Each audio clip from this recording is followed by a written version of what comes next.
lightning strike. No one came to mind. The man wore a hat she would have remembered had she seen it before. One side of the flat brim was pinned up to the crown. Not a very practical method of protecting one's face and neck from the elements. Protection was the purpose of the wide-brimmed felt hats worn by so many out here in the Badlands of Dakotah Territory. The crown was shaped differently, too. She noticed all this while trying to decide what to do next. Why did he have to come and spoil her unexpected break from school? She had truly felt sick when she told Mr. Finch she needed to head on home while she could still make it. Her head had been pounding like stampeding cattle, and she'd felt hot. His droning voice hadn't helped the headache any, nor did the antipathy she'd begun to feel toward the classroom.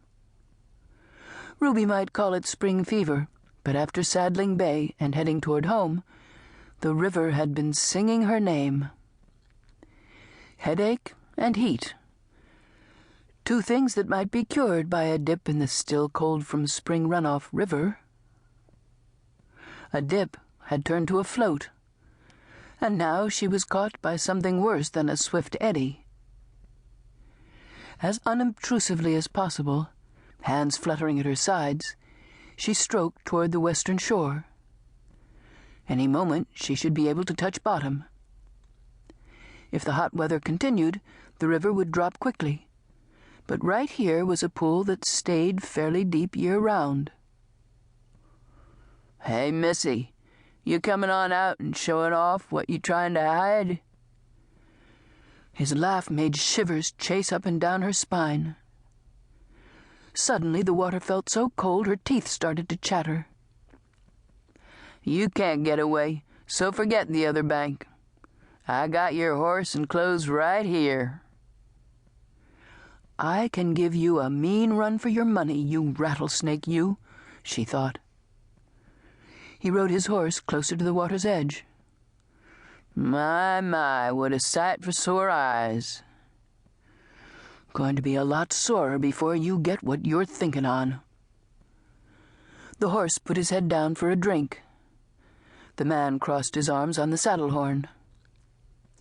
She could feel his leer clear down to her toes that finally felt bottom.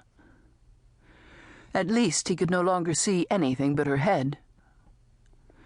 Water ran down her face, so she smoothed her hair back out of her eyes.